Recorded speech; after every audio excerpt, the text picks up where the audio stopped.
porque ya ven que de repente nos dicen, ay, no llegué a tiempo, ¿no? ¿Me puedes pasar la grabación? Entonces, bueno, aquí estamos. Muchísimas gracias, chicas, entonces, chicas y chicos, por estar por aquí.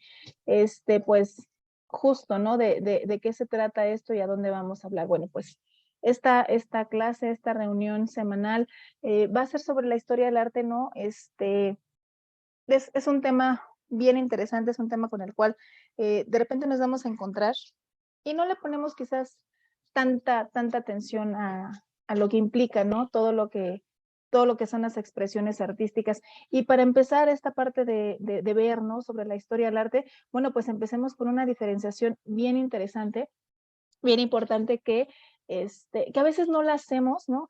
Y vamos por el mundo pensando que todo es exactamente lo mismo, ¿no? Esta diferencia entre qué es historia, qué es historiografía y sobre todo qué es historiología, ¿no? Suenan muy parecido y podemos pensar de repente así de, pues bueno, es lo mismo, ¿no? Todos estudian la misma rama. Y a final de cuentas, son diferentes disciplinas de las ciencias sociales, de las humanidades. Todas estas tres disciplinas van a estudiar, pues, las manifestaciones del hombre, ¿no? ¿Qué es lo que hace el hombre? Pero desde diferentes ámbitos, ¿no? Eso es bien importante. ¿Y cuál es la diferencia? Bueno, la historia, no, es la primera con la que más estamos familiarizados, porque la historia es la narrativa. La historia nos cuenta qué es lo que pasó en un futuro cercano o muy lejano, cómo sucedieron las cosas, qué fue lo que realmente aconteció a nivel geográfico, a nivel político, a nivel social, ¿no? Como para saber, ¿no? Y poder tener digamos, una cronología, una narrativa de cómo son las cosas. A diferencia, por ejemplo, de la historiografía, que es el registro. La historiografía no se dedica a ver, oigan, es que si le picó en los ojos al de enfrente, entonces se desató una guerra y por qué sucedió. Y a raíz de esa guerra se dieron una serie de expresiones artísticas porque estaban en contra, ¿no? De estos hechos que estaban sucediendo. La historiografía es muchísimo más firme y lo único que hace es llevar un registro exacto de lo que sucedieron, ¿no? En tal fecha, en tal año sucedió esto, estuvieron o intervinieron, ¿no? Tal y cual potencia, tal y cual país, autor, etcétera, pero solamente va a tener un registro.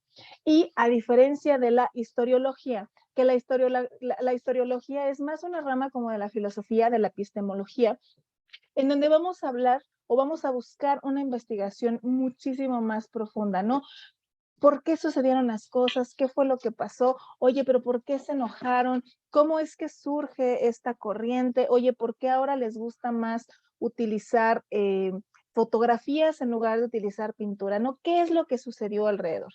Y entonces ya teniendo todos estos elementos de la mano, ya cuando todos ellos empiezan, ¿no? A dar cada uno su parte o su visión de lo que sucedieron las cosas, entonces podemos tener una narrativa mucho más precisa de cómo suceden las acciones, de cómo suceden los hechos y cómo surgen, ¿no? Ciertas corrientes históricas, políticas, sociales y en lo que a nosotros nos va a interesar todavía más, ¿no? De estas cosas, es la parte artística, ¿no? Cómo es que ciertos artistas de diferentes corrientes, de diferentes disciplinas, comienzan, ¿no? A producir, ¿no?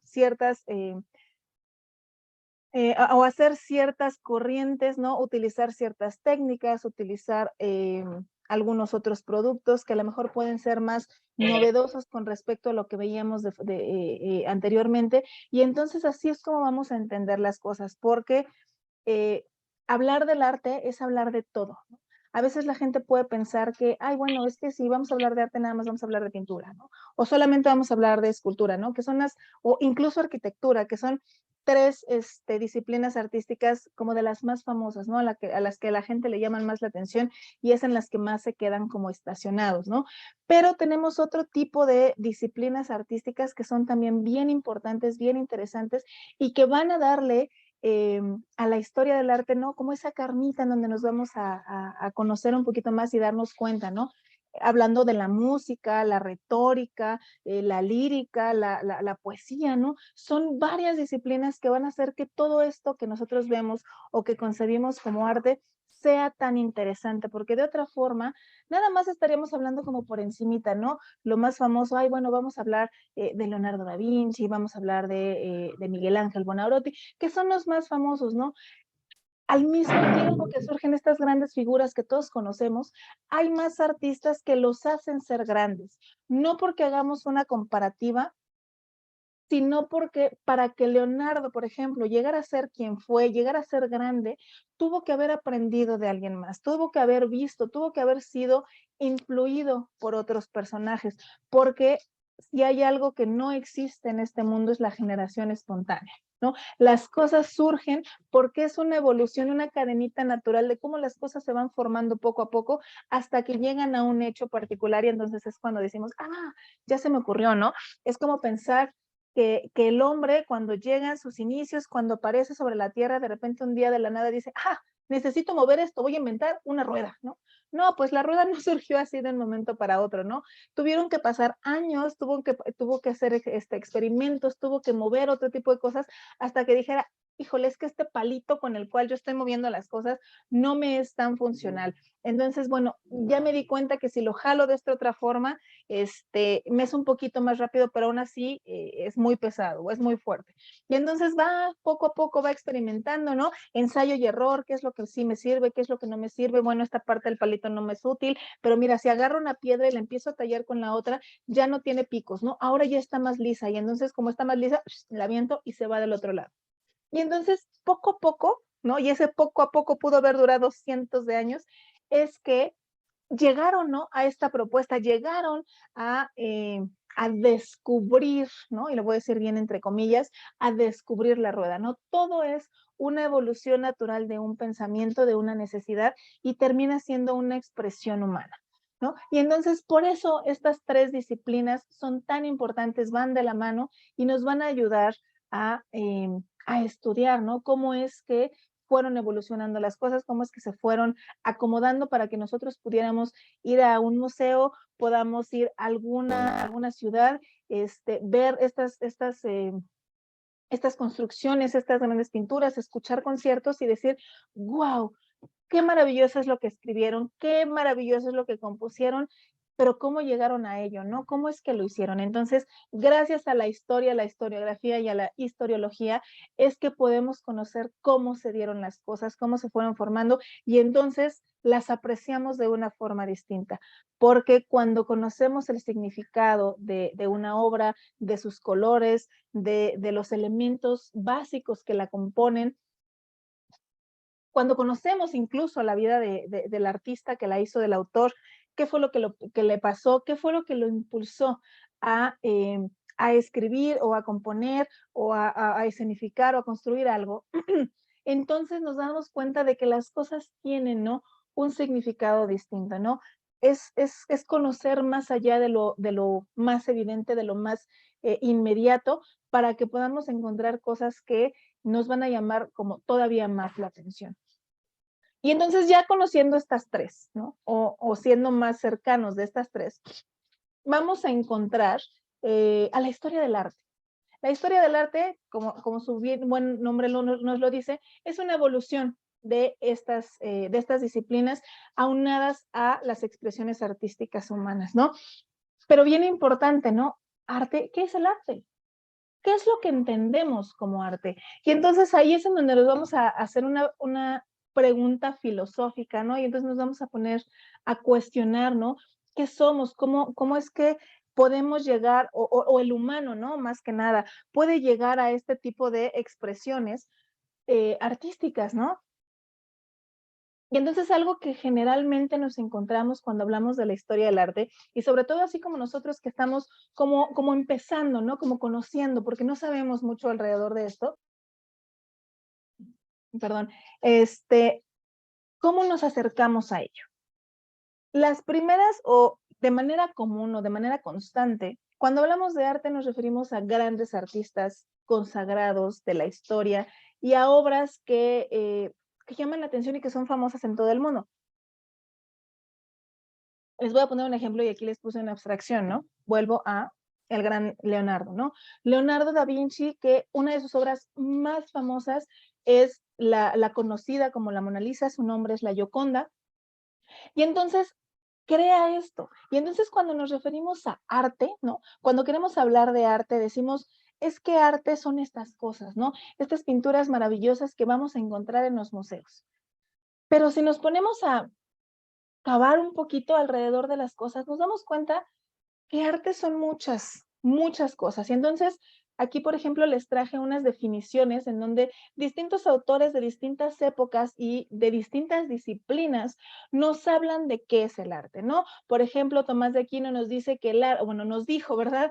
Que el arte es un ordenamiento de la razón, ¿no? Y entonces, dependiendo de cada quien, ¿no? Dvorak dice que el arte es el estilo.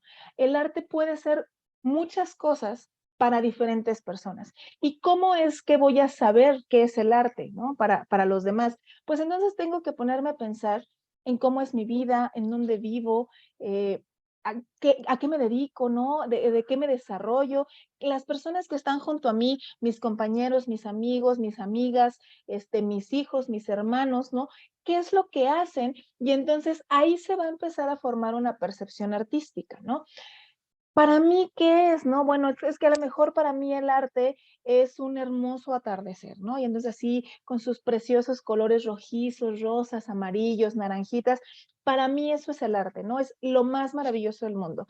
Y alguien más me va a voltear a ver y me va a decir, pues sí, es que el sol es bonito, pero para mí arte es una noche estrellada y una luna llena preciosa, así súper redonda, brillante, blanca, que hasta ves el conejito en la luna, ¿no? Tiene una diferencia, ¿no? Entonces, a uno le gustan las cosas en otros tonos, incluso de color, a otros les gusta el sol, y entonces, ¿cuál es el que está correcto? ¿Quién está bien y quién está mal? Y hay una última definición que a mí me gusta mucho utilizar como ejemplo, que la dijo Aristóteles. Y Aristóteles decía que el arte es toda expresión humana. Y entonces, bueno, ahí también vamos a ponernos a pensar, a ver, un momento, ¿no? Toda expresión humana, eso significa que entonces cuando yo me hago una quesadilla en la mañana también es arte. Bueno, pues habrá quien sí pensará que tenía tanta hambre y la quesadilla le quedó tan rica que, bueno, entonces sí es arte, ¿no? Pero vamos a hablar más de esta cuestión de arte es una expresión humana en la búsqueda de la belleza, en la búsqueda de la estética, de sentirse bien con él mismo, de poder expresar eh, parte de su personalidad, parte de su entorno en búsqueda de esa contemplación, de esa belleza, en donde digas, ya que hice algo, digo, wow, ¿no? Yo me siento feliz, yo me siento contento con esto que acabo de crear. Y hay gente que puede ser, o que esta expresión artística puede significar mil cosas. Habrá quien, para quien esta expresión será sus hijos, ¿no? Es que mis hijos me quedaron preciosos, son divinos, son maravillosos y para mí son mi mejor creación artística. Perfecto. Pero para otra persona su creación será una fotografía o una edición de video o un diseño o una pintura, a los músicos alguna composición melódica.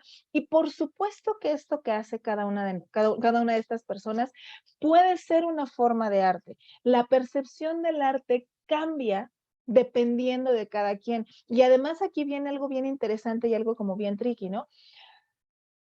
Estas percepciones del arte van a cambiar entre persona y persona e incluso entre zona geográfica. No es lo mismo lo que yo puedo considerar arte porque yo soy mexicana, porque a mí me gustan las costumbres prehispánicas, por ejemplo, que lo que consideran arte los europeos, ¿no? Aquí viene una diferencia bien interesante que nosotros como mexicanos lo hemos no he vivido en carne propia porque pasó hace más de 500 años, pero sí lo hemos de alguna forma estudiado, ¿no? O sea, para los mexicas, por ejemplo, una forma o una expresión artística era la música que salía de soplar viento en caracoles, ¿no? Por ejemplo, ¿no? Tenían diferentes tipos de sonidos y entonces creaban melodías. Eso no significa que es una canción, pues si no son Shakira ni nada de ese tipo de cosas, pero eran una expresión artística. Y entonces esos sonidos que emanaban de estos instrumentos, ¿no?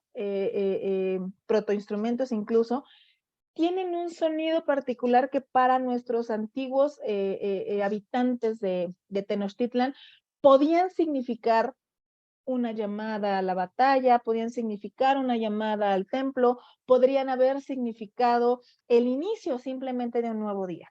Sin embargo, aunque eso ya era considerado algo inherente a estos habitantes y algo que podían incluso considerar bello, seguramente sí, cuando llegan los españoles no lo consideran de esa forma, ¿no? De hecho, incluso sabemos que lo consideraban justo como sonidos desagradables porque eran llamadas a guerra, ¿no? Porque sabían que cuando algo así iba a sonar, híjole, se van a pelear y entonces vamos a tener matanzas. Y después de eso, los españoles entendieron que a lo mejor esos mismos sonidos representaban una llamada al templo porque iba a haber un sacrificio humano, ¿no? Bueno, y entonces los españoles pusieron el grito en el cielo y dijeron, estos son unos bárbaros, son de lo peor, estos necesitan ser conquistados y sobre todo necesitan conocer al Dios verdadero, ¿no? Porque estos dioses que ellos tienen no son los verdaderos el verdadero es el mío. Y entonces esta percepción artística, ¿no? O esta percepción de la estética, de la belleza cambió, ¿no? No fue lo mismo lo que tenían los antiguos prehispánicos que lo que tenían los españoles. Y entonces ahí nos damos cuenta en este ejemplo que van a haber, ¿no? Estas percepciones distintas dependiendo de en dónde nos estemos desarrollando, con quién nos desarrollemos, a qué nos dediquemos y nuestra forma particular de pensar. Entonces, estas expresiones artísticas, esto que llamamos arte, va a depender muchísimo de cada uno de nosotros. Si bien hay ciertos elementos que todo el mundo considera arte, cambian dependiendo de cada uno de nosotros, de manera constante, ¿verdad? Perdónenme. Y entonces, cuando queremos hablar de arte, bueno, lo primero que nos va a venir a la cabeza con la historia del arte, aquí se ve súper chiquito, ahorita les pongo otra imagen, porque porque no se ve de la misma forma y no nos podemos ni siquiera acercar. Entonces ahorita se los comparto, ustedes no se me angustien. Pero, ¿no? A lo que me refiero es que cuando vamos hablando de la historia del arte, debemos de pensar, puta, ¿dónde empieza, no? Hay mucha gente que se pregunta, ¿dónde empieza realmente la historia del arte? ¿En dónde voy a poder o en dónde debería, no? Comenzar mi estudio para saber a qué me estoy refiriendo, qué es lo que estoy haciendo y por dónde debo de revisar. Hay unas características bien interesantes de esta parte de la historia del arte, ¿y a qué me refiero?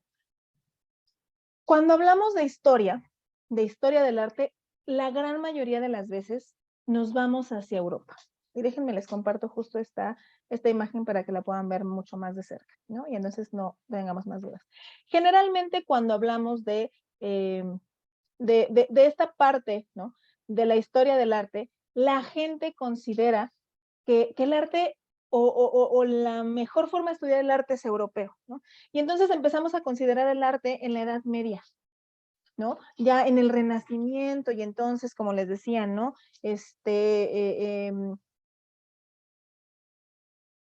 Los desarrollos, ¿no? Se van dando con este retrato de unas mujeres bellas, rubias, de cabellos chinos, de cuerpos frondosos, en donde están naciendo de diferentes lugares, donde está renaciendo el arte. Sin embargo, si nos ponemos a revisar las cosas de forma bien objetiva y bien bonita, nos damos cuenta que la historia del arte inicia desde que el hombre apareció sobre la Tierra hace más de 3 millones de años. Eso es muy importante. Como acabamos de platicar, el arte es una expresión netamente humana, ¿no?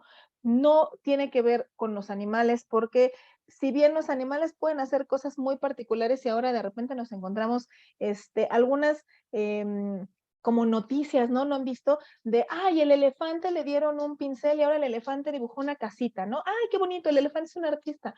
Bueno, de acuerdo a las definiciones que hemos platicado, pues no, porque el elefante está creando algo, o el perro, o el gato, o el pájaro, están creando un dibujito, pero no lo están creando con la intención de ese gozo estético, ¿no? De ese gozo humano de la contemplación de algo bello.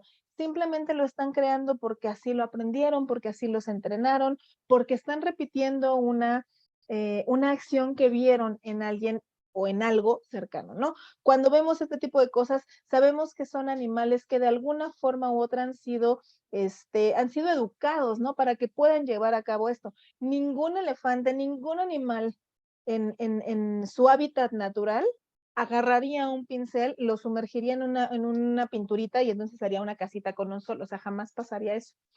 todo tiene que ver con nosotros, ¿no? Con nuestra interacción con ese ser. Entonces, esta expresión artística, esta historia del arte va a nacer cuando el ser humano aparece en el mundo. Y entonces cuando nace, o bueno, cuando surge, insisto, no es generación espontánea, es un tiempo de evolución a partir de esta época, hace 3 millones de años más o menos, el hombre empieza a evolucionar, ¿no? Y empieza a tener expresiones artísticas. Y es a lo que le llamamos prehistoria. La prehistoria se va a dividir en 3 grandes edades, ¿no? Lo que conocemos como paleolítico, mesolítico y neolítico. Estas tres edades, estas tres etapas de la prehistoria, tienen que ver con el hombre experimentando con la piedra. Es el único elemento que tiene a la mano. Entonces, talla la piedra, golpea con ella y empieza a darse cuenta que dependiendo de qué tan delgada, ¿no? Puede hacer una laja de piedra, puede cortar, puede abrir algo. Si le pegan fuerte a un animal o a otro humano, ¿verdad? Le rompes la cabeza, ¿no? Y entonces empiezan a ver esta diferenciación entre cómo es una piedra grande, gorda, dura, pesada y cómo es una más delgada, ¿no? Y entonces empiezan, ¿no? Entre el paleolítico y neolítico a descubrir que no es lo mismo golpear dos piedras para que se rompan pedacitos y poder utilizarlas como herramientas a utilizar otra piedra y entonces con agua y arenita tallar entre ellas y empiezan a pulir esa piedra. Todos esos experimentos que realiza el ser humano en esta época, que le toman más de 2 millones de años darse cuenta cómo es que estas cosas funcionan, no es que haya sido tonto el ser humano, es que, como les decía, es una evolución, ¿no? Desde el neandertal hasta el Homo habilis, llegando hasta el Homo sapiens. Es una evolución bien constante que le toma mucho tiempo y esta evolución se va a dar en consideración de diferentes factores. Puede ser un factor climático, puede ser un factor social, puede ser factor geográfico, dependiendo de dónde esté, puede evolucionar más rápido que otros de acuerdo a las necesidades. Alguien, o bueno, un ser prehistórico que vive en el norte, donde todo está congelado, donde la glaciación está pegando mucho más duro que un poco más en el sur, que aunque también está nevado, no está tan fuerte o tan fría la temperatura, evolucionan de una forma distinta. Y entonces ahí es cuando en esta evolución comienzan, como les decía, a experimentar y crean diferentes herramientas. Estas creaciones de las herramientas también son consideradas una expresión artística. No no las crean para un gozo estético únicamente, sino también para un gozo utilitario. Necesitan matar a un animal, necesitan quitarle la piel para cubrirse con ella, necesitan en su momento, ¿no? Aprenden incluso a cocinarlo, ¿no? A ponerlo al fuego y se dan cuenta que si lo ponen mucho tiempo se quema, pero sabe distinto y entonces empieza a saber rico, ¿no? Toda esa experimentación que lleva a cabo este hombre prehistórico lo va a llevar a expresiones artísticas. Y una de las más bonitas o de las más interesantes expresiones artísticas de esta época es cuando los hombres comienzan esta necesidad de comunicación, de dejarle o de comunicarle a los que vienen detrás, y no me refiero a los que vienen caminando 5 kilómetros atrás, sino a los hijos de sus hijos y a sus nietos y a sus bisnietos y a todos ellos, qué es lo que aprendieron en esta tierra. Y entonces en ese momento surgen dos elementos bien importantes, la comunicación lingüística y la comunicación visual, ¿no? Que está inherentemente creada en el ser humano. Empiezan a desarrollar un código lingüístico, empiezan a hablar, empiezan a hacer sonidos, todavía no tienen palabras y evidentemente no tienen gramática, no tienen ortografía y esas cosas, pero hacen sonidos para comunicarse, hasta que en algún momento debieron de haber empezado a crear palabras para hacerlo. Y mientras esto está sucediendo, otros están desarrollando un código visual que van a dejar plasmado en las paredes, ¿no? En las cuevas en donde habitan, porque necesitan comunicarle o desean comunicarle a los que ya no, o a los que ya no conocen, o a sus hijos pequeños que a lo mejor todavía no les pueden enseñar, necesitan decirles cuáles son los animales que sí pueden enfrentar, a cuáles hay que huirles, a cuáles sí pueden matar para alimentarse, a cuáles por favor ni lo intenten. Entonces empiezan, ¿no? Toda esta creación de estos códigos lingüísticos y códigos gráficos para poder comunicarse y de esa forma nacen expresiones artísticas. Comienzan a dibujar bisontes, ¿no? Por decir algo. Y no es lo mismo cómo me le sale un bisonte al de un lado que al de enfrente. Y a lo mejor los que vivían en el norte hacia lo que hoy, bueno, en ese momento no era, pero lo que hoy conocemos como el norte de Europa, los que estaban en África lo dibujaban distinto, porque hay bisontes distintos y porque además la mano cambia, ¿no? Eso es bien interesante. Cada quien dibuja distinto. Yo no, yo hago una carita de una forma y Lula hace de otra, porque son bien distintas las formas en que dibujamos, pero todos lo hacemos. Esa forma ese tipo de expresiones podemos considerarlas incluso arte, porque las estamos haciendo en un afán de comunicar algo, o sea, simple y llanamente comunicar y además verlo y que nos genere una especie de gozo, ¿no? De, ay, qué bonita me quedó, ¿no? Ay, qué bonito mi bisonte, yo le puse unas barbitas, ¿no? Y mi vecino estaba pintando también bisontes, pero les puso cuernitos. Y también dibujamos, caballitos y bueno, ahora vamos a dibujarnos nuestra mano, ¿no? Esa expresión enriquece las cosas, ¿no? Este intercambio de esta comunicación enriquece las cosas. Y esta comunicación evoluciona a tal punto que llega a desarrollarse ya una escritura. Y una escritura en donde yo le puedo dejar una carta, o bueno, le puedo enviar una carta a alguien, no escrita en papel, sino escrita generalmente, en esta época fueron en tablillas de arcilla, pero dejo algo escrito y lo mando a otro lugar y lo entienden. Entonces ya hay un código perfectamente bien definido entre dos lugares geográficos que entienden las palabras, entienden los símbolos y entienden los signos. Entonces quizás en esa época también ya existía una gramática y me atrevería a decir que incluso, ¿no? Casi, casi reglas ortográficas, o sea, triangulito viendo hacia la derecha significa avanza, triangulito viendo hacia la izquierda significa regrésate, ¿no? Esos códigos que parecen bien sencillos comienzan, ¿no? A tener un significado distinto entre los grupos de personas que los ven. Y entonces aquí, más o menos en el año 4000 antes de Cristo, es cuando al ser desarrollada esa escritura, al considerarse ya una escritura, se da por terminada la época que conocemos como prehistoria y comienza la Edad Antigua. La Edad Antigua es una época que a todos nos gusta, bueno, a todos, a la gran mayoría nos gusta. A mí me fascina hablar de la Edad Antigua, porque es la época en donde surgen las grandes civilizaciones que van a dar forma al mundo en general. Mesopotamia, Egipto, Grecia y Roma. Son las 4 grandes civilizaciones que van a formar quién es el ser humano al día de hoy. Si bien al margen de estas civilizaciones tenemos otras que por supuesto que dieron más para que se formaran, están inherentes en estas 4 porque conviven en espacio y tiempo.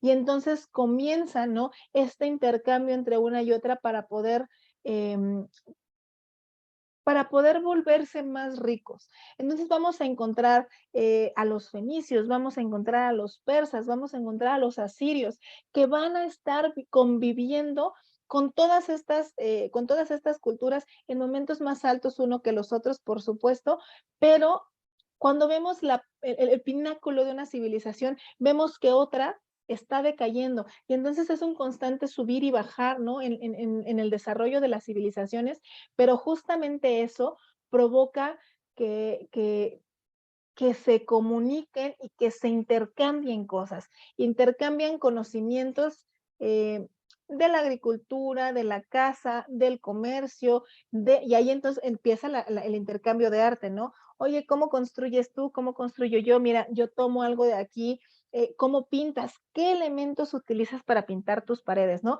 Yo me imagino a los egipcios y en su momento a los asirios cuando tenían este intercambio comercial en donde viajaban uno al otro, mandaban mensajeros y entonces el mensajero iba de Egipto iba a Siria, a lo que hoy conocemos como Irak, y entonces veía las construcciones, veía los sigurats y regresaba con su rey a decirle, las construcciones de los asirios son así y asado y hacen este tipo de cosas y las decoran de esta forma. Y viceversa, ¿no? Cuando los asirios iban a Egipto, regresaban y decían, puta, es que construyen gigantesco y además pintan todas las paredes y hacen estos dibujos y mira, utilizan estos colores en diferencia de los de nosotros, ¿no? Así podemos encontrar, por ejemplo, que los egipcios crean un color que antes de ellos no existía, ¿verdad? Que se conoce actualmente como el azul egipcio, que es un color que solamente se crea ahí y en esta época no existe hasta que más adelante Egipto empieza su caída y es conquistado por los persas, que los persas se llevan ese azul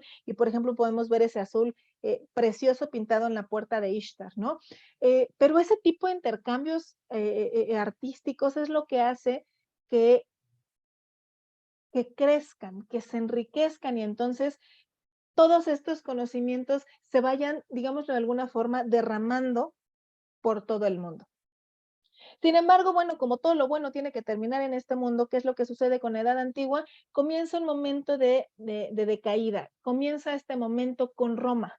Roma tiene un momento de mucha fuerza y de repente, ¿no? Hay una caída del Imperio Romano y entonces cuando la caída del Imperio Romano de Occidente cae, toda Europa se suma en lo que conocemos como la Edad Media, como la época del oscurantismo.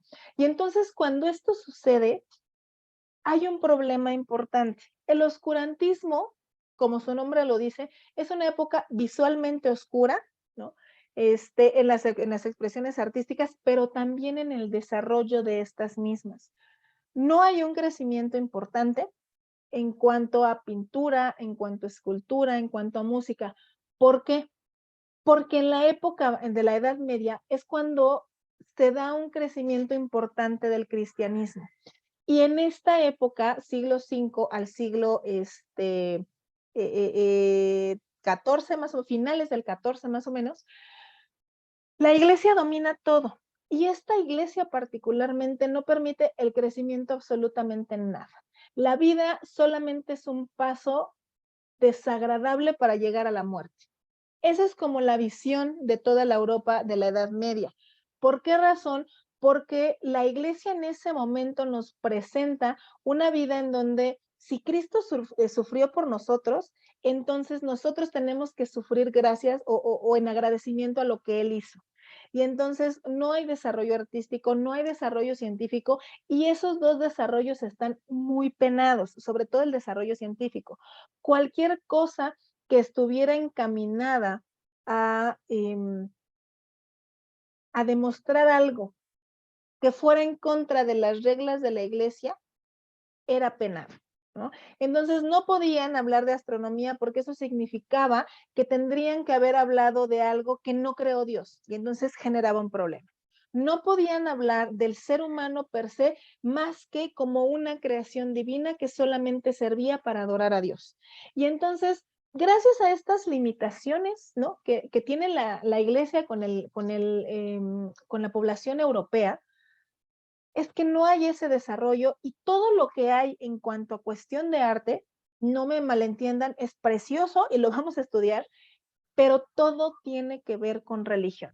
Todas las representaciones artísticas de estos siglos, estamos hablando de aproximadamente 8 siglos completitos, los otros ya empiezan a ser épocas de transición, pero estamos hablando de que al menos 8 siglos fueron representaciones, se les dice divinas, ¿no?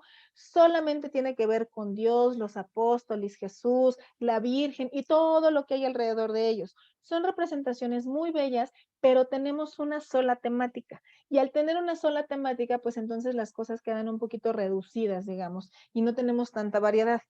Y sobre todo porque como justo todo es oscuro, porque la vida es un terrible camino para llegar a la muerte, entonces todos los artistas tienen un estilo muy particular, es en donde nace el claroscuro y bueno, lo vamos a analizar detenidamente porque es una técnica preciosa, ¿no? Que implica un trabajo bien bonito, el uso de luces es muy particular, pero, pero todos son parecidos, ¿no? Lo podemos decir de esa forma.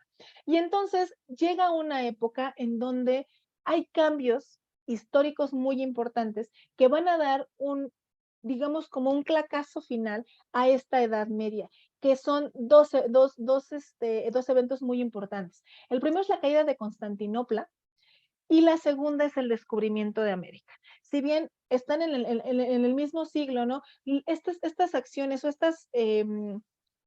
estos sucesos lo que van a provocar es que Europa en general abra los ojos a otras cosas, se dé cuenta que hay más de lo que ellos creían. Lo primero que sucede al descubrir América es justo darse cuenta de, ah, caray, no estamos solos en el mundo, no somos no nada más nosotros, porque los europeos se vivían en general en una pequeña burbuja. Esto era Europa y tantán, en donde terminaba el mundo civilizado, lo podemos decir de esa forma, justo es en Constantinopla, porque toda la parte del Medio Oriente y el Oriente era prácticamente desconocida para los europeos. Y los europeos consideraban a todos los del Medio Oriente como infieles, porque tienen otras religiones y evidentemente tienen otro tipo de desarrollos.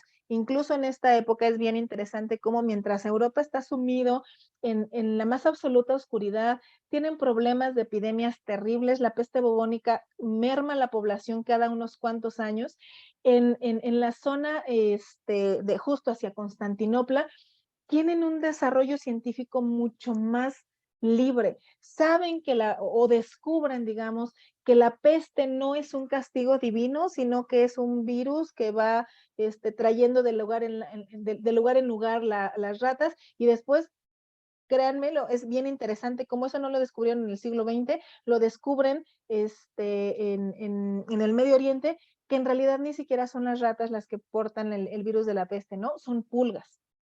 Y entonces ellos son los que descubren que si tienes tu casa limpia y tu ciudad limpia, no va a llegar la peste, porque entonces no hay tantas ratas. Algo que en Europa no habían visto porque todo tenía que ver con Dios. Nada que pudieras hacer experimentos que contradijeran la religión. Entonces crecen de forma distinta. Y entonces cuando Cristóbal Colón, ¿verdad? Llega a las Indias, ¿no? A lo que ellos creían que eran las Indias, y descubren que es un nuevo lugar, que es otro continente que nunca han tenido contacto con los europeos. Entonces llega una nueva luz a Europa, ¿no? Empiezan a ver las cosas de forma distinta, insisto, las cosas no suceden de un día para otro, es gradual, y gracias a esto es que se da, como su nombre lo dice, se da un renacimiento en las cosas. La época del renacimiento, que es más o menos en el siglo XV, ¿no? De ahí vamos a hablar del 580, entonces, todo este momento histórico es un momento del renacer del yo, ya no va a ser Dios lo más importante para mí, ni lo único. Dios existe y lo amo y lo venero y lo respeto, pero existe en su casa, ¿no? Existe en su universo y yo soy el hombre que tengo que aprender a vivir en donde yo estoy y de disfrutar de la vida y de ver la belleza de vivir. Ya no van a concebir la vida como un tortuoso camino hacia la muerte, sino al contrario. Sí, la vida es un momento entre que nazco y que me muero, pero justamente porque va a durar poco esa vida, la voy a disfrutar al máximo, voy a ser feliz, voy a disfrutar de cualquier cantidad de placeres, digo, tienen sus límites, pero empiezan a retratar esa felicidad, ¿no? De darse cuenta que el hombre es lo más importante. Y esto se refleja claramente en el arte. Vamos a tener representaciones artísticas mucho más luminosas, más estéticas, los cuerpos humanos se van a representar más bondadosos, más llenitos, más cachetones, siempre rositas, ¿no? Con un halo de luz así como de, uff, o sea, la vida es perfecta, yo me veo divino, todos somos guapos porque todos estamos muy bien, ¿no? Y sí hay gente que se muere, sí hay pobres, pero eso no los veo, ¿no? Porque lo importante es lo que yo estoy viviendo. Y, y sí se empieza a dar esa representación en pintura, en escultura, en la arquitectura comienzan las representaciones de forma distinta, ya no son representaciones gigantescas y oscuras por dentro, empiezan a hacer construcciones en donde entra mucho la luz, en donde si bien lo más importante sigue siendo Dios, porque Dios no deja de ser parte clave en el desarrollo artístico, pero ya no es todo, ¿no? Casi podemos decir de Dios nos presta su casa, pero nos deja hacerla más bonita, ya no es oscura y ya no buscan hacerte sentir como como persona más chiquito ante la inmensidad de quién es Dios. Ya Dios es parte de nuestra vida. Entonces, por eso estas representaciones artísticas empiezan a hacer ese cambio luminoso. La música, incluso, la música se vuelve más, como más alegre, empiezan a utilizar más instrumentos, los instrumentos de cuerda comienzan a tener un desarrollo y un crecimiento importante. Vamos a representar, sí, motivos divinos, pero estos motivos divinos ya son distintos, ¿no? Ya estamos viendo otro tipo de representaciones. Y vamos a tener varios, ¿no? Varios momentos desde el Renacimiento hasta lo que conocemos como el neoclásico. Digamos que es una representación muy parecida, pero cuando llegamos al neoclásico, la gente se da cuenta de, oigan, ¿se acuerdan de Grecia y Roma? ¿Se acuerdan que sus representaciones eran perfectas, eran bonitas, eran súper estéticas, la proporción áurea era lo más importante? ¿Qué les parece que vamos a regresar a esto? Y entonces estas representaciones en donde el hombre sigue siendo lo más importante, pero ahora con las proporciones de los griegos, ¿no? No, yo nunca tomo como ejemplo los romanos porque siempre he dicho que los romanos son los grandes copiones de la historia, porque realmente los que proponen son los griegos. Los romanos ponen ciertas cositas que la verdad es que hay que reconocérselos, como el arco, por ejemplo. El arco es un invento enteramente romano, antes nadie lo había logrado, y después, gracias a los romanos, lo tenemos. Sin embargo, es uno de sus pocas aportaciones artísticas, ¿no? Todo lo demás es griego, y entonces regresan a esta parte maravillosa griega. Pero cuando los artistas neoclásicos empiezan como a aburrir, digamos que llegan como a un punto máximo de expresión, otro grupo va a decir, ¿saben qué? Es que, voy a cambiarme tantito, es que ya no quiero representar a los griegos, ya no me parecen lo más importante, y mis amigos y yo nos sentimos más en contacto con nosotros mismos, ¿no? Suena bien chistoso, pero es algo así como el pensamiento que son los románticos, ¿no? Romántico no significa que vean corazones y rosas y todos estén enamorados de un novio ni nada por el estilo. Al contrario, el romanticismo es esa exaltación de quién soy yo, de lo que siento, de lo que pienso, de cómo voy a ver al mundo, ¿no? Yo veo que el mundo es cruel, ¿no? El mundo no nos trata a todos de la mejor manera. Yo puedo estar muy feliz y entonces si estoy feliz me río y corro y brinco y salto, pero si estoy triste me sumo en la más profunda de las depresiones, porque llevan a los extremos esta sensibilidad, perdón, y no tienen nada que ver con el romance que nos pintan en algunas novelas, ¿no? O sea, es más que siento. Y sus representaciones artísticas se van a ver representando esos sentimientos, ¿no? Si alguien está triste, está llorando, se ve demacrado, se ve incluso hasta gris, pero si alguien está feliz, brilla, ¿no? O sea, no es sudor, es brillo de la maravilla de que comió bien, de que su familia está preciosa, de que su casa es divina, ¿no? Y, y, y lo único que importa soy yo. Y entonces, mientras los románticos están diciéndole al mundo que solamente yo importa, entonces hay otro grupo que dice, no, a ver, muchacho, hey, reacciona. Tú no eres el único que existe en el mundo. Ve las cosas como son en realidad. Y entonces los realistas se olvidan de ellos mismos y empiezan, al contrario, a representar el mundo como es. Y el mundo como es, me refiero a, oye, hay mendigos, hay gente que se está muriendo de hambre, hay lugares que están terriblemente construidos, se están cayendo, las casas se están cayendo a pedazos y los niños no tienen que comer. Los realistas muestran esa realidad de la vida, ¿no? Se van como al otro extremo. En el romanticismo lo importante eres tú, en el realismo lo importante es qué pasa con la vida, qué es lo que estoy viendo. Pero sí hay algo que a mí siempre me ha parecido bien interesante y cada que doy estas clases, se lo digo a mis alumnos y nos reímos mucho, aunque los realistas están hablando de esos momentos tristes incluso de la vida en donde hay gente que no tiene ni en qué caerse muerta, todos esos realistas lo están representando, lo están pintando desde la comodidad de sus mansiones. Déjenme comunicarles que los artistas, ninguno es mendigo, ningún pintor, ningún escultor, le va tan mal como para decir, ay, no tengo que comer, y entonces, ¿de dónde le hiciste para sacar todos tus instrumentos? Porque ser artista es muy caro. Y entonces son gente o que tiene dinero porque viene de una familia acomodada, de una historia de una familia acomodada, o tuvieron la suerte de tener un mecenas que los mantuviera muy bien.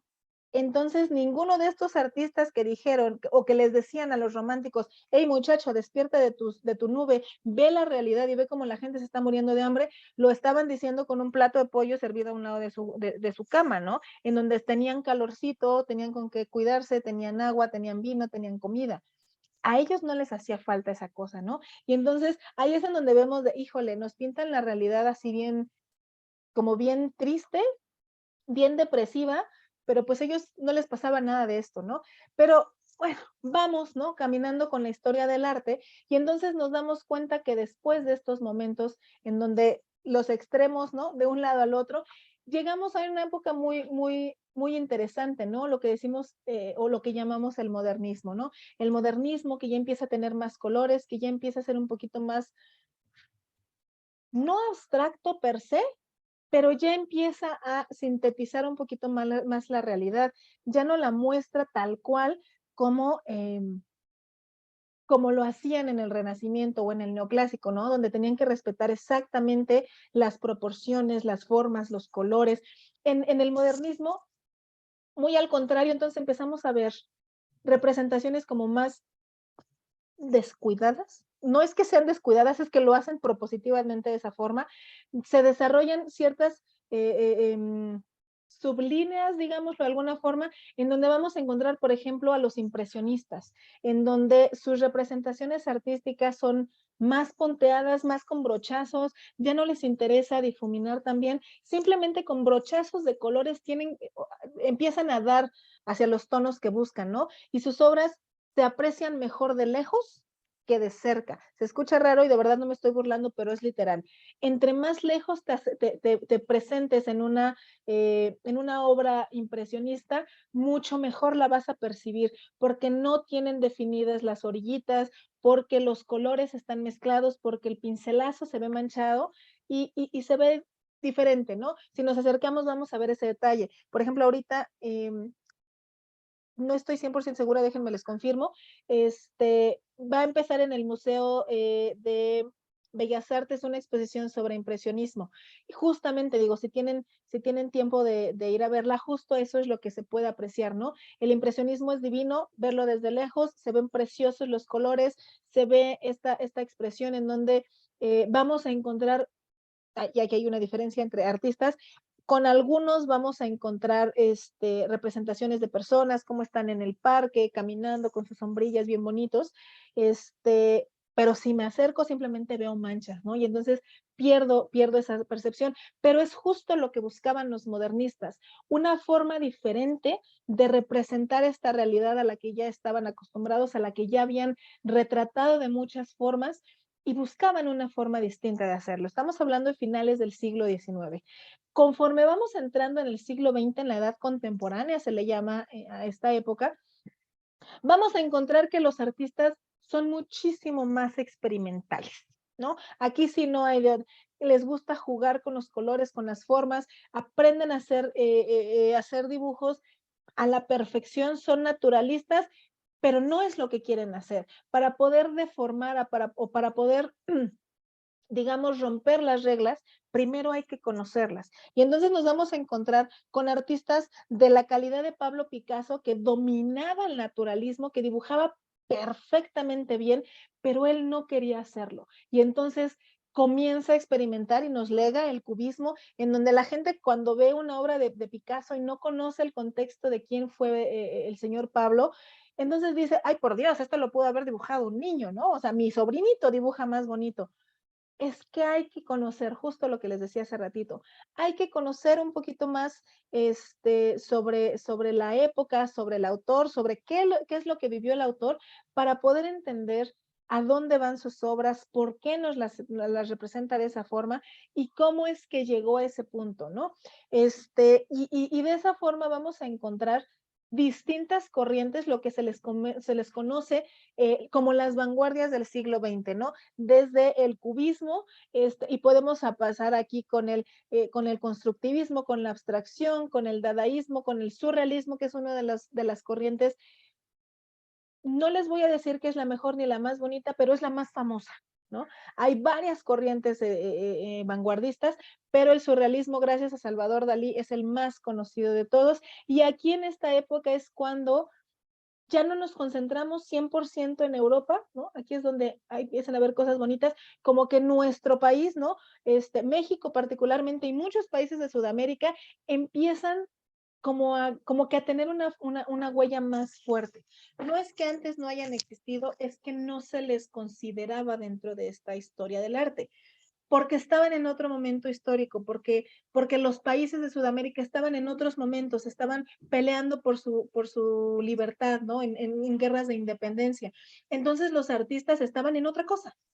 Pero ya hacia esta época, ya hacia principios del siglo XX, ya no tenemos una guerra, no hay guerras civiles, digamos, como tan importantes como para que no participaran ciertos personajes.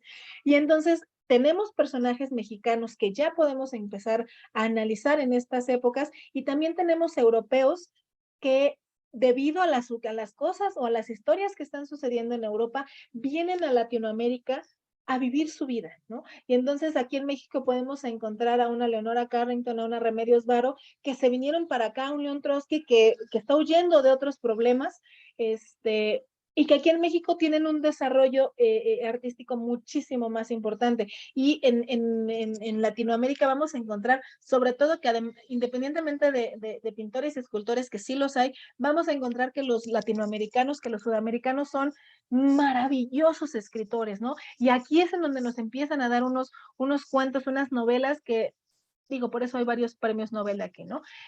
Porque ya se empieza a dar este desarrollo, ya no vamos a estar concentrados únicamente en Europa. Y por supuesto, ¿no? Ya a partir de finales del siglo XX, a empezar el siglo XXI, que aquí es en donde hay mucha gente que de repente empieza a decir, no, Gaby, es que esto no es arte, porque las corrientes del nuevo siglo, del cual llevamos 23 años nada más, pero esa parte del posmodernismo es tanta la experimentación que hay gente que no la entiende al 100%.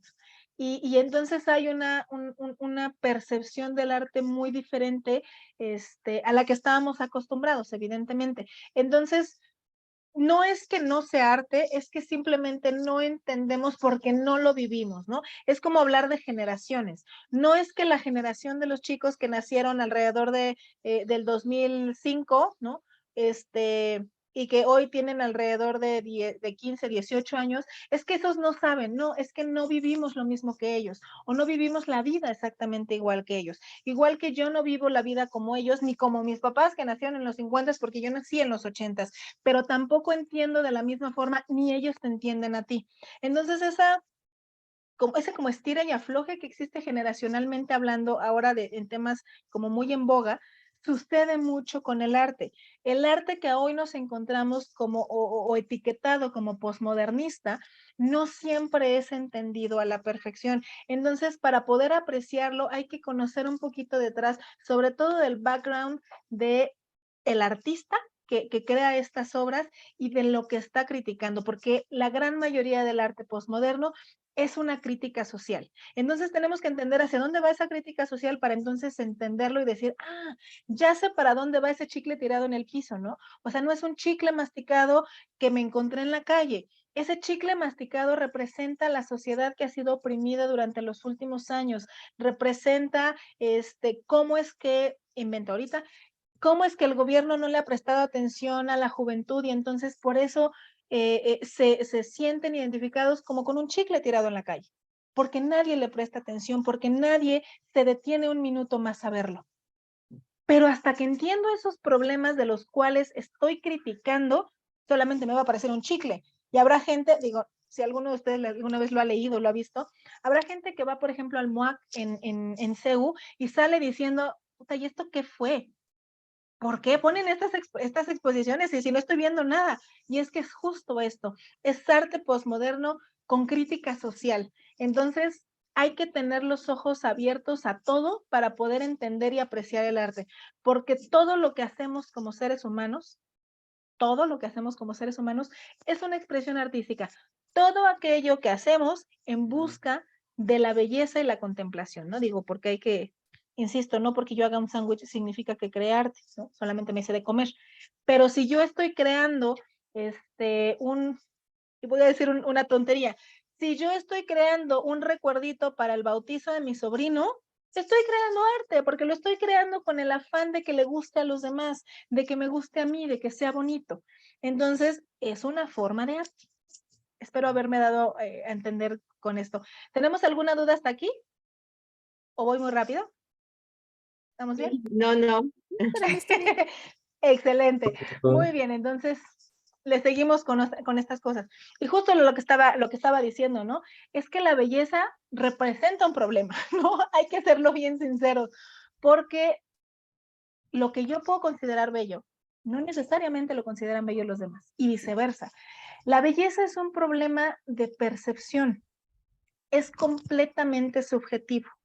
Y entonces cuando hablamos de arte y hablamos de lo bello, vamos a tener que ver o vamos a tener que entender que entramos en categorías estéticas y todas tienen que ver con el arte.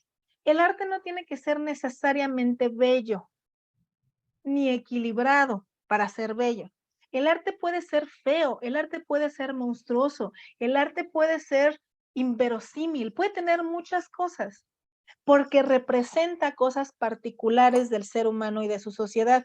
Esa es la maravilla del arte, que puede tener varias de estas, pero siempre está como que mostrando una parte de la sociedad.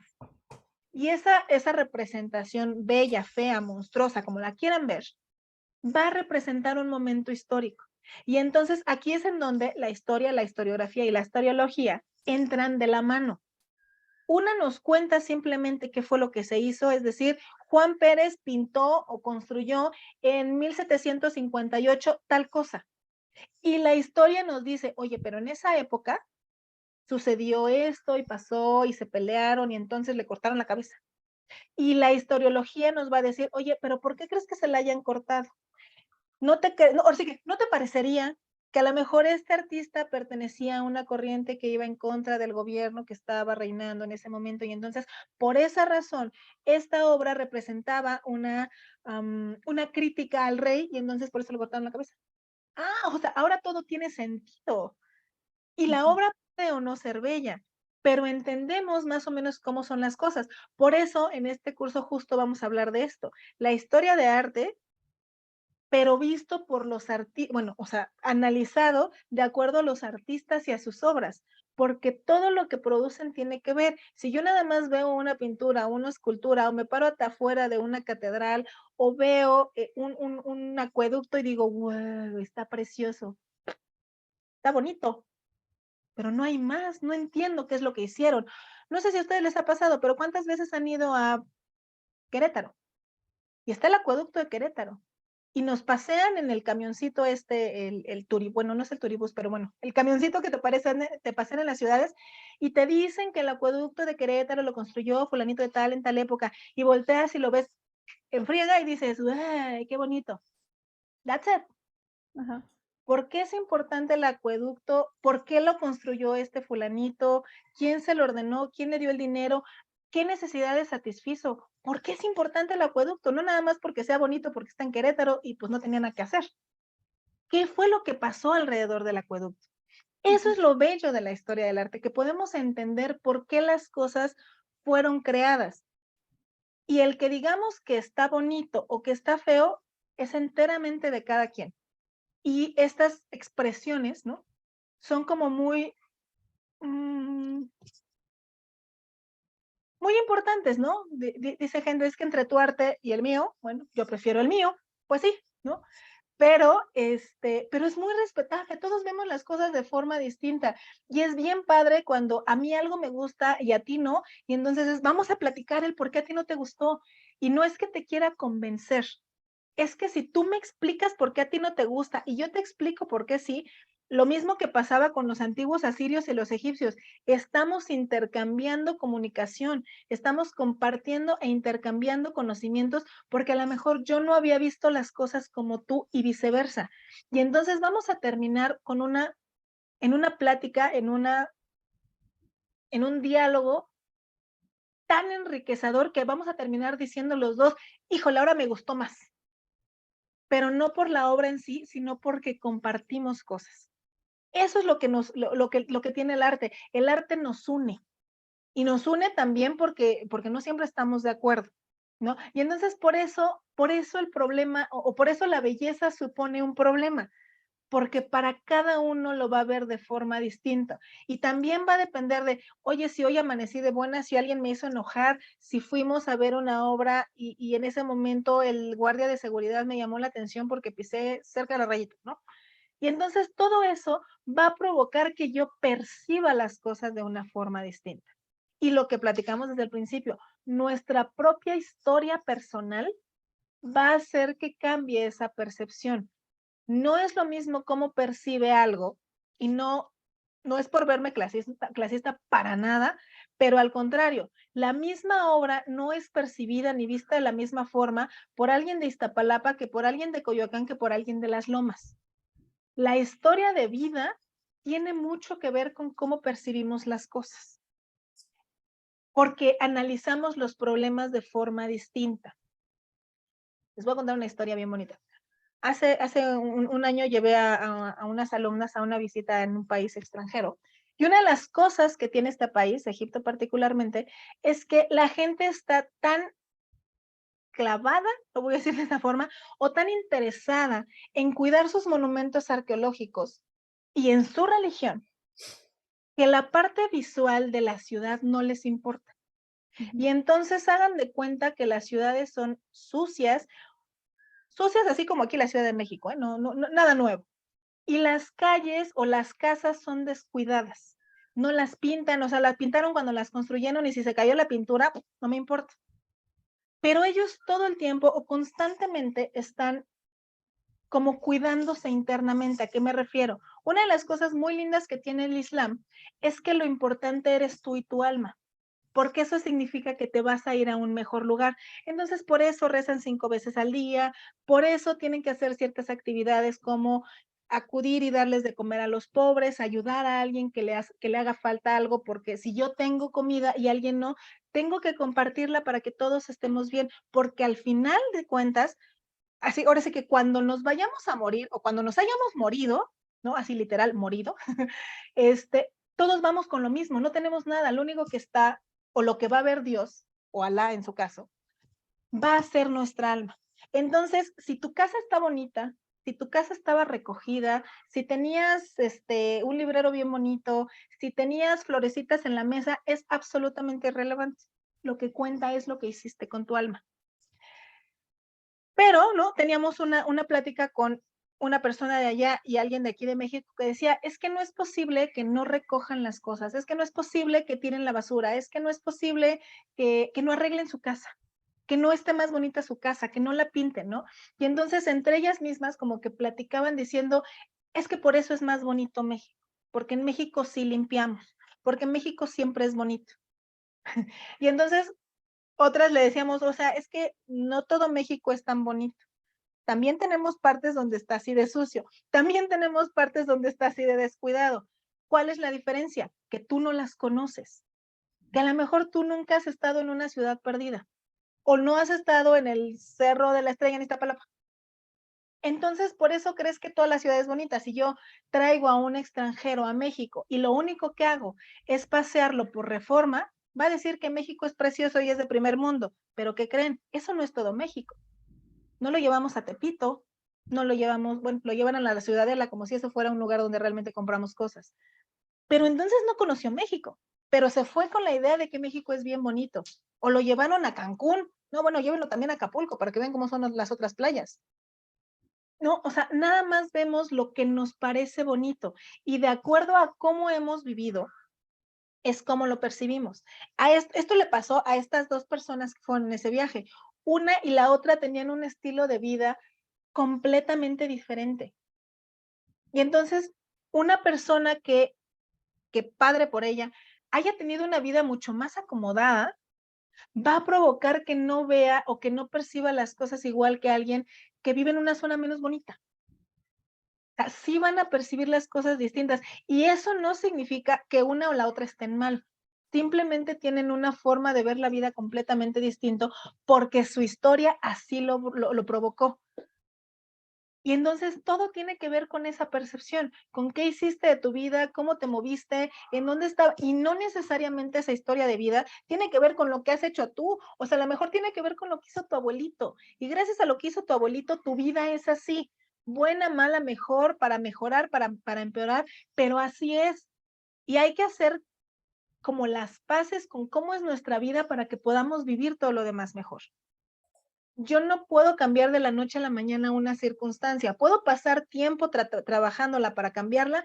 Por supuesto, pero ese trabajo día a día que hago como persona para cambiar algo va a darme las herramientas para analizar de una forma u otra una expresión artística, particularmente hablando de esto. Pero en general así es, así es la vida. No todos percibimos igual las cosas. Y entonces, cuando vemos algo, importante, ¿no? O sea, no es que esté cambiando de tema, pero es que cuando vemos algo, siempre tendemos a enumerar qué tan bonito es algo, ¿no? Del 1 al 10, ¿qué tan bonito te pareció, no? Y entonces, siempre lo calificamos. Eso está en el ser humano. Y cuando visitamos algo o vemos una obra, siempre vamos a hacer una lista de, ay, ¿cuál fue tu top 5 de las que viste? ¿Cuál te gustó más? A ver, cuéntame, ¿cómo te fue, no? Y entonces hacemos una lista de qué nos gustó más o qué nos gustó menos, de un museo, de una visita, de un paseo, de la escuela, de mis amigos, de mis compañeros, de mis maestros. Para todo hacemos una lista, es natural. Y entonces, gracias a eso, a que es como muy normal en el ser humano hacer ese tipo de listas, bueno, pues los griegos empezaron a hacer una lista de los lugares que les parecían los mejores. Vuelvo a lo mismo, ¿no? Por eso hablábamos de la belleza antes. Los que les parecían los más bonitos. Puf, according to whom? ¿De acuerdo a quién? ¿Quién dice que algo es mejor o peor que otra cosa? Bueno, pues justo es lo que nos sucede. Hay varias listas en las cuales se hablan de los monumentos más maravillosos del mundo.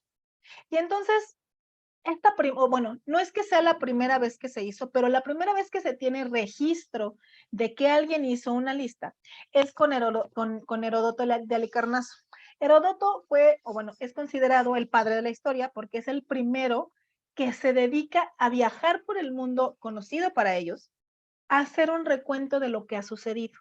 Y entonces escribe un libro que se llamaba Historias, que en realidad ya después lo terminan convirtiendo en un libro de 9 tomos porque es demasiado largo, en donde empieza a hablar de la historia. Y entonces registra lo que le cuentan que sucedió en Mesopotamia, en Egipto, en Asiria, en Persia, ¿no? Porque pues es lo conocido en ese momento. Heródoto era griego. Y hace una lista de 7 maravillas, ¿no? Que son las más importantes. No porque sean las mejores, no porque sean las más bonitas, no porque es la que conocemos, ¿no? Digamos de alguna razón. Siempre ocupan el número 7, porque es el número primo perfecto. Acuérdense que los griegos todo tiene que ver con los números, o bueno, con la perfección o buscando esa perfección. Y entonces el 7 es el primer número primo perfecto. Cercano a otras cosas, por ejemplo, aquí viene mi área de expertise, pero por ejemplo, los egipcios, su número perfecto era el 3, porque 3 veces 3 significa todo, ¿no? 9 significa todo. Y entonces ellos acomodaban a sus dioses de a 3 en 3, y entonces cuando tenían 9 era una eneada, y representaba a todos los dioses, aunque tuvieran 158 más. Y los griegos, ¿no? Nos representan esa maravilla o ese número perfecto con el 7. Y entonces, como les decía, bueno, Heródoto hace una lista en donde empieza a hablar de los lugares. ¿Cuál es el detalle, no? No es el primero ni es el único. Más adelante, Calímaco de Cirene hace otra lista donde habla de las maravillas reunidas en el mundo, ¿no? Más adelante, Antípatro de Sidón hace otra, ¿no? De hecho, por ejemplo, particularmente Antípatro incluso hace un poema hablando de estas maravillas, ¿no? Les voy a leer el poema de Antípatro porque es bien interesante. Bueno, es lírica más, es una lírica poética porque más adelante lo vamos a hablar, bueno, no hoy, pero en la clase lo vamos a hablar. La gente tiende a relacionar poema con rimas y no es lo mismo, ¿no? Entonces es una lírica poética. Y Antípatro nos escribió, ¿no?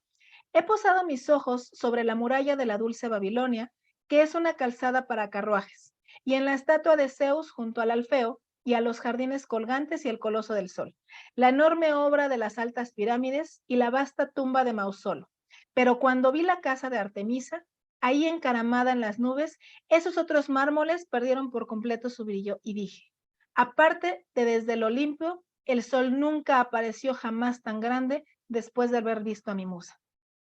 Es uno de los primeros poemas o los primeros lugares en donde encontramos completamente, y digo completamente, el listado de esas 7 maravillas. Porque si bien, aunque se sabe que Herodoto y Calímaco hicieron una lista, no está la lista, no la han localizado. ¿Por qué? Todos estos grandes pensadores, chicos, son griegos y sus trabajos, la gran mayoría de estos, estaban escritos en papiros en la biblioteca de Alejandría, que se quemó. Por lo tanto, hay muchas de esas cosas que no conocemos completas.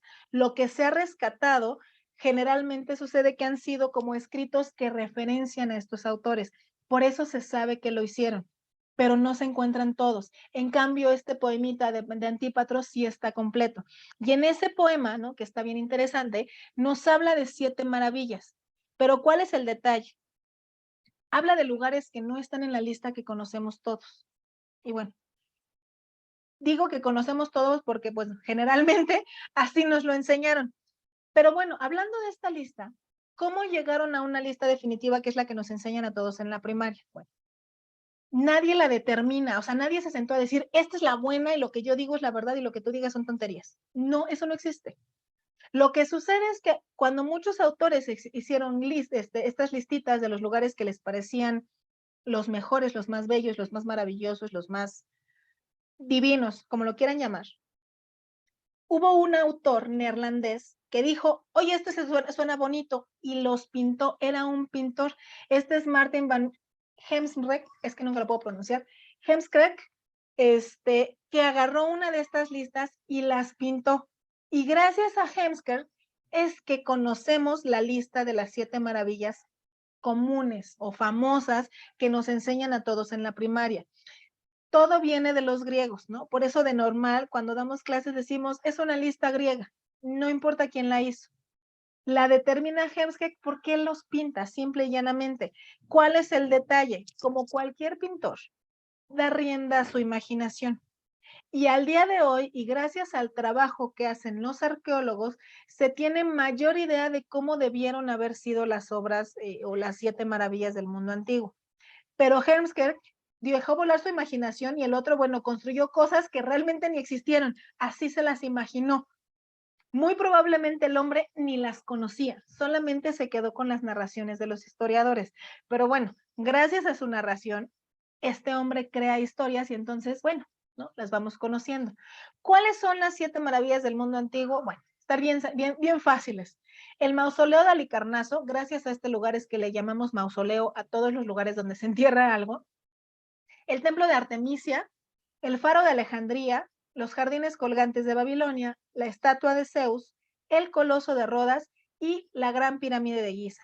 Esta es la única de las 7 maravillas del mundo antiguo que todavía sigue en pie. Por eso es tan importante. Todas las demás fueron destruidas o por causas naturales o por obra del hombre. Como siempre, lo que hace el hombre generalmente tira lo anterior. Entonces les vamos a ver rapidísimo, ¿no? Cada una de ellas para que las vayamos conociendo.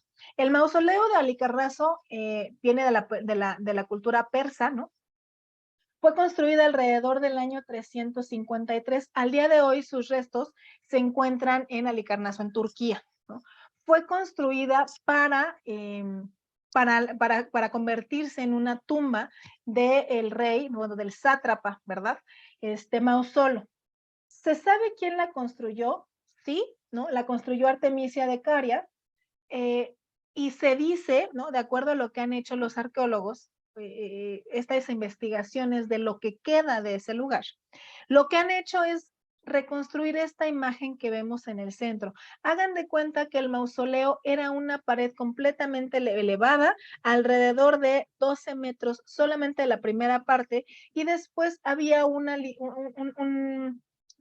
como delimitado con columnas, ¿no? Como las cariátides. Entonces está todo alrededor las columnas y se corona, digamos, como con una especie de techo.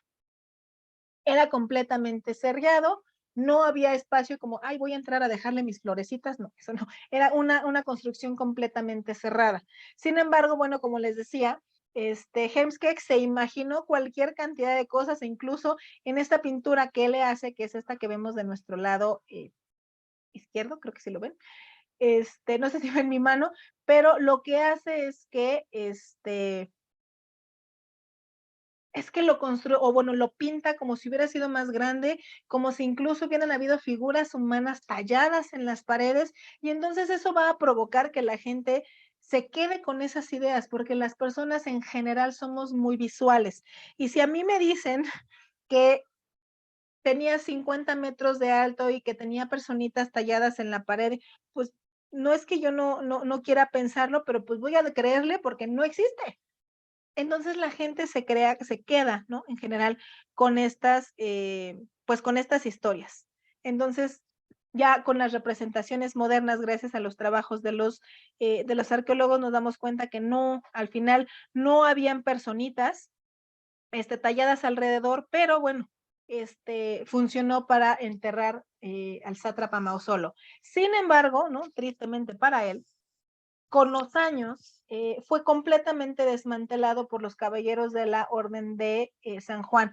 Todo esto porque los turcos habían conquistado esta zona de Turquía, hoy llamada Turquía, y necesitaban generar, o bueno, construir una defensa, ¿no? Tenían que construir una especie como de fortaleza. Entonces desmontan completamente el mausoleo de Halicarnaso y por esa razón al día de hoy no lo vemos.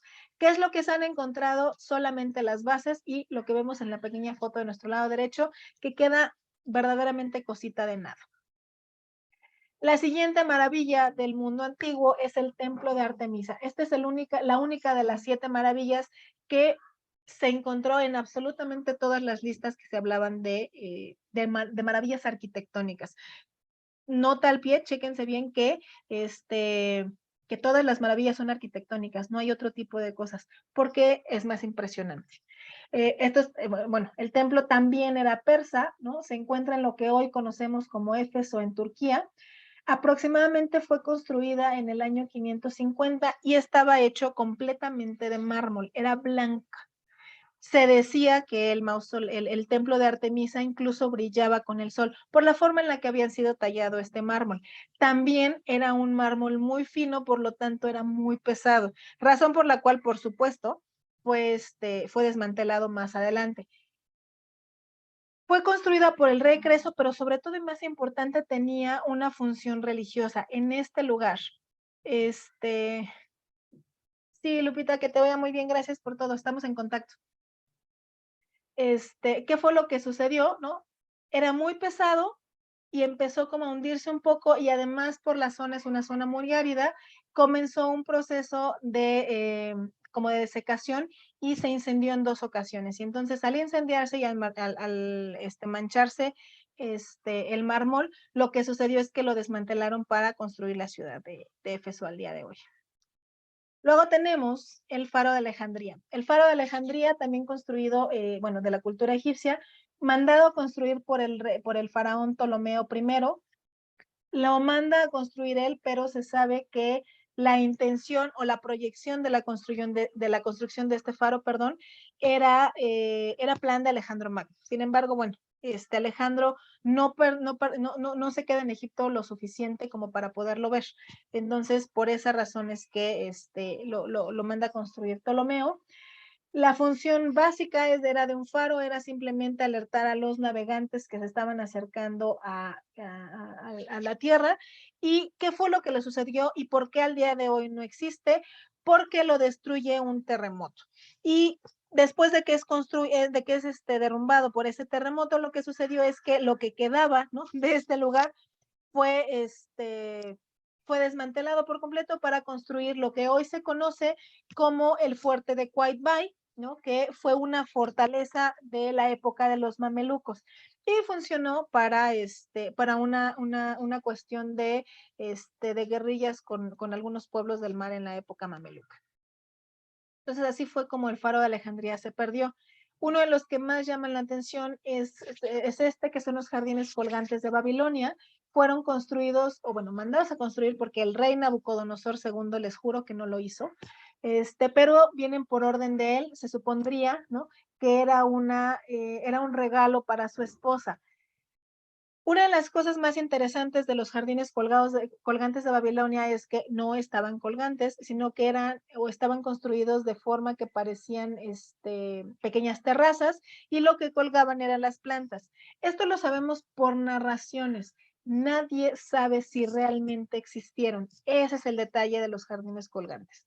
No son absolutamente seguros. De hecho, se ha especulado que probablemente solamente eran una historia, pero no tenemos evidencia física para decirlo. Los arqueólogos no han encontrado nada sobre ella. ¿Se ha encontrado la muralla de Babilonia? Por supuesto, pero los jardines no hay ningún tipo de evidencia, ¿no? De hecho, por ejemplo, la puerta de Ishtar, que al día de hoy se encuentra en el Museo Louvre, era la entrada principal, pero ya no se encuentra, ¿no?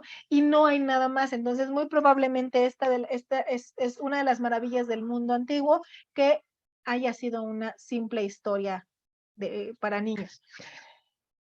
Luego la estatua de Zeus es de época griega, esto es mucho más moderno, ¿no? En comparación, está localizado en lo que hoy se conoce como Olimpia en Grecia. Todo era de mármol, se supone que todo lo que toda la construcción alrededor de la estatua de Zeus era mármol blanco y se llegó a decir en algún momento, su constructor o el escultor fue Fidias, se llegó a decir en algún momento, y por eso las fotos lo muestran así, que la estatua tal cual era de oro. Algo que por supuesto no fue cierto. Si hubiera sido de oro, por supuesto que todavía habría evidencia o lo hubieran cortado en cachitos para vendérselo. Pero lo más probable es que también haya sido de mármol. Sin embargo, bueno, como sucedió con los anteriores, ¿no? Quedó calcinada por un incendio que se dio en la ciudad de Olimpia en el 475 a.C. y que después de eso quisieron moverlo para trasladarlo del lugar, pero entre una cosa y otra terminaron desmantelando toda la construcción alrededor de la estatua y por esa razón es que no queda absolutamente nada de ella. Del Coloso de Rodas, por ejemplo, también es griego porque es de la época en que los griegos tenían conquistada esta zona.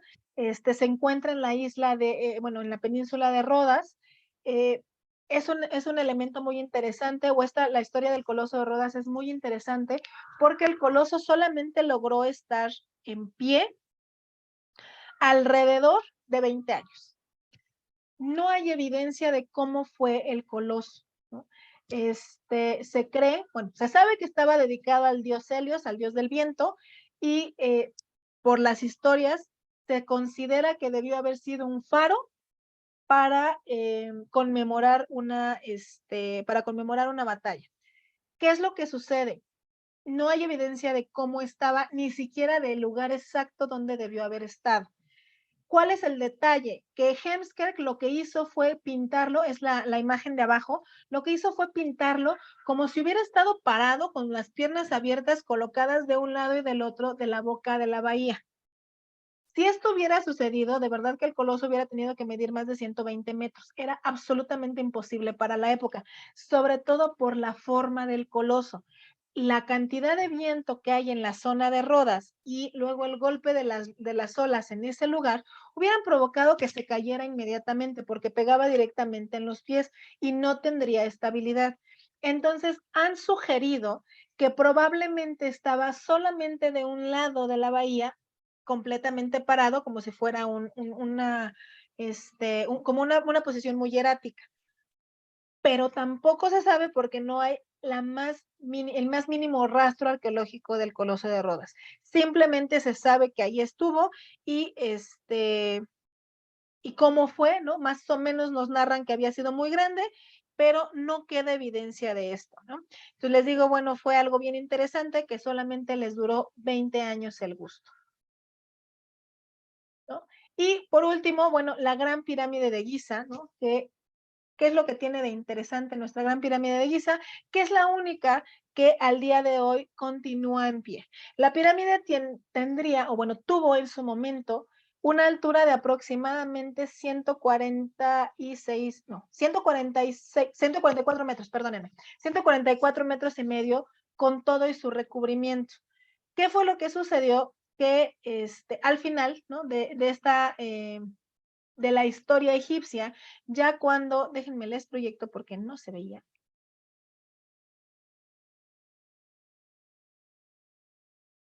Aquí está, perdón. ¿Qué fue lo que sucedió después de toda la historia egipcia? La historia egipcia tiene una duración de aproximadamente 3.500 años de historia registrada. Las pirámides son de la época del Imperio Antiguo, es decir, del más de aproximadamente del 2500 antes de Cristo. Fue construida por el gran faraón Khufu, conocido gracias a los griegos como Keops. Conocemos quién fue el arquitecto que construye la pirámide, incluso conocemos en dónde se encuentra su tumba, se encuentra casi al pie de la pirámide, puede ser visitada si se va a la zona de Giza, y es una pirámide muy interesante. Si bien siempre se habla de las pirámides de Giza, porque son tres las principales, tengo que decirles que en Giza hay más de 40 pirámides, pero ¿no? Las principales son estas tres, ¿no? Las que hace él, uno de sus hijos y su nieto, ¿no? Las que nos enseñaron en la primaria. Keops, ¿cómo le dicen en griego? Keops, Kefren y Miserino. Son las tres principales, pero esta es la que está nombrada porque era la más grande. Como les decía, tenía 146 metros y medio de alto. Al día de hoy solamente tiene 136 y medio. ¿Por qué perdió esos 10 metros? No es que se haya hundido, es que tenía un recubrimiento de piedra caliza blanca. Por eso en las leyendas se dice que la pirámide de Giza brillaba con el sol, porque era muy blanca.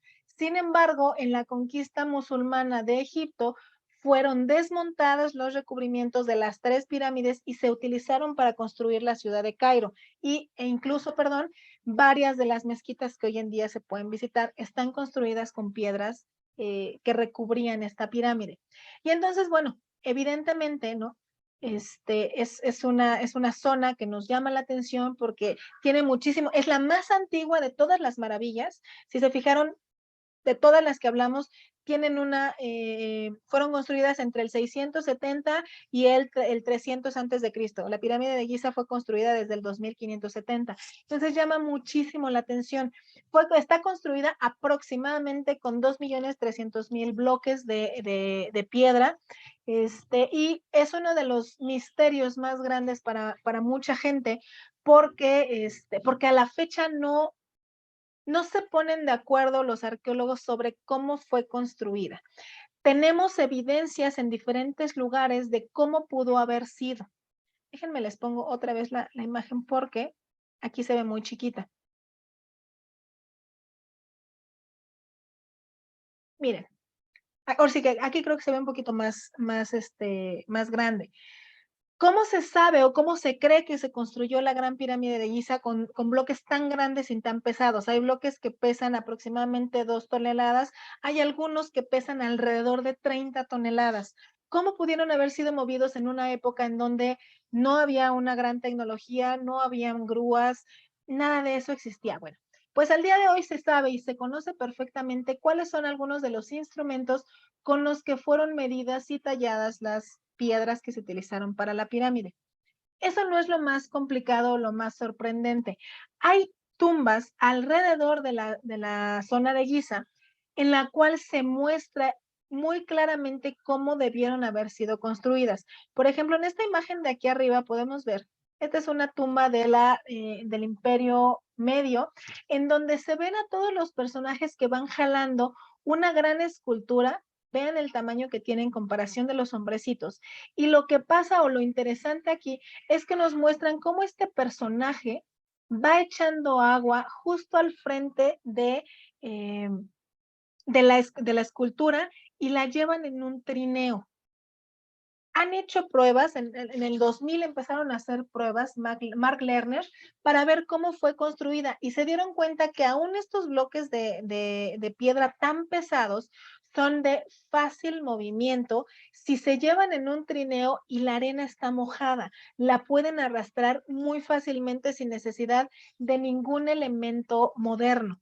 Entonces, así fue como Lerner empieza a construir la teoría de las rampas basado en ciertas tumbas. Miren aquí, por ejemplo, en esta tumba se llama Rekhmire, el dueño de esta tumba, en donde se ven a los trabajadores midiendo y tallando las piedras que se utilizaron en la construcción de estas pirámides.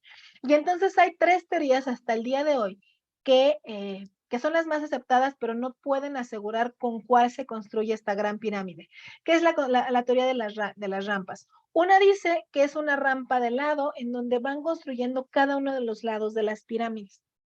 Y entonces van construyendo como por cachitos, ¿no?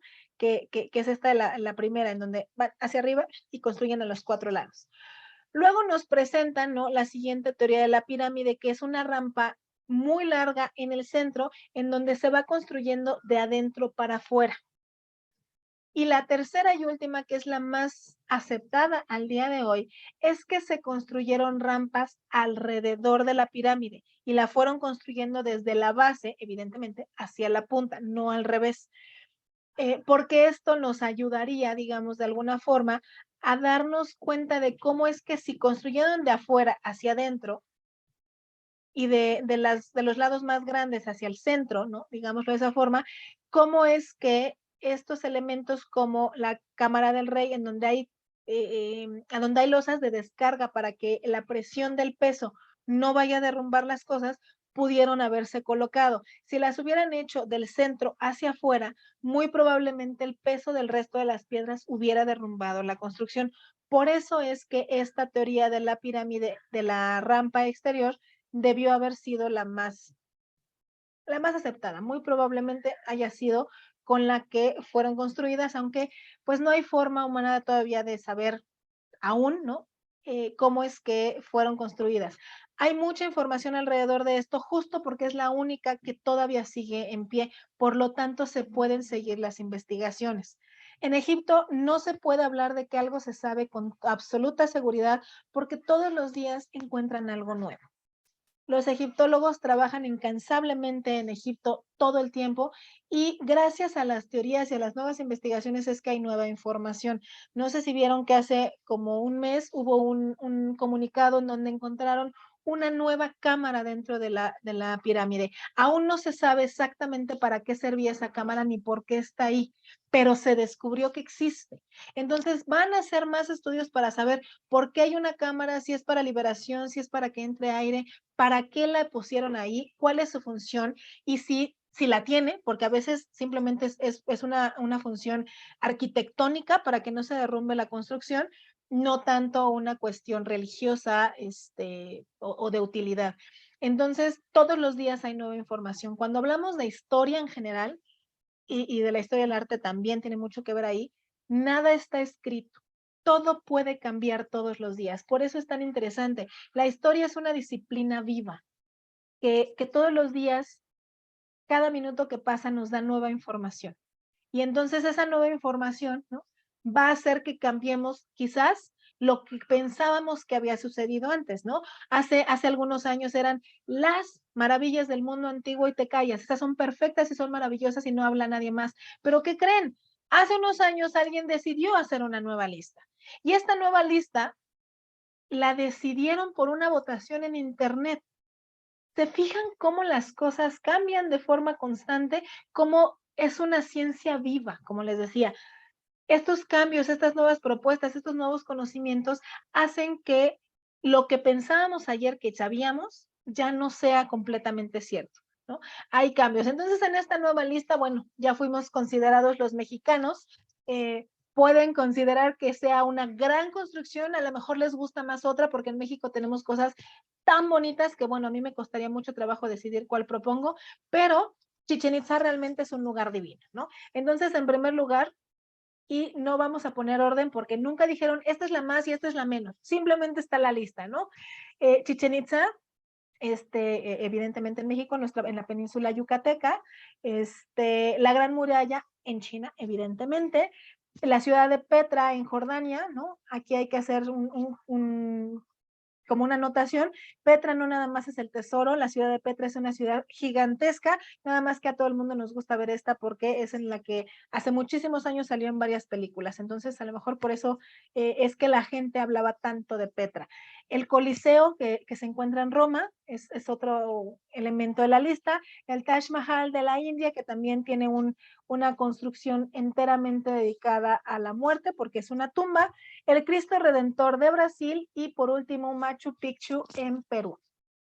Estos son los elementos que al día de hoy consideramos dentro de una lista, ¿no? No porque sean los mejores, sino porque fueron los más votados, ¿no? Aquí con esta lista se ve muy claro el ejemplo de lo que les decía en la anterior. Todos podemos hacer listas y no pasa nada. ¿Cómo hacemos esta lista oficial? No hay forma, digo, no estamos dictando leyes. Simplemente es una percepción humana, como les decía, a mí Chichén Itzá me parece precioso, pero a lo mejor podríamos encontrar otras cosas más interesantes, algo que a ustedes les podría gustar más. Nuestro país tiene muchas maravillas naturales y muchas maravillas realizadas por el hombre que podrían haber sido consideradas para la lista, pero alguien decidió que esta era la más bonita porque le gustó, porque tuvo más votos, porque es la más grande. Hay miles de comentarios que podemos hacer al respecto. Todo tiene que ver con la percepción. Y la percepción es la más importante. ¿Qué considero yo bonito? ¿Qué consideran ustedes? Así es como uno va por la vida entendiendo cómo funciona el arte y por qué fue escrito, compuesto, construido. Porque depende de cada quien y representa un momento histórico muy particular que nos va a mostrar cómo es que cómo fueron las sociedades pasadas en diferentes lugares y cómo podemos estudiarlas y entenderlas más adelante. Muchísimas gracias, chicos, por haberse conectado hoy conmigo. La verdad es que me hacen muy feliz haberlos visto por acá. Este es un tema que me parece de lo más interesante. A mí me encanta hablar de arte y si ustedes quieren, los jueves podemos vernos por aquí para seguir hablando de arte.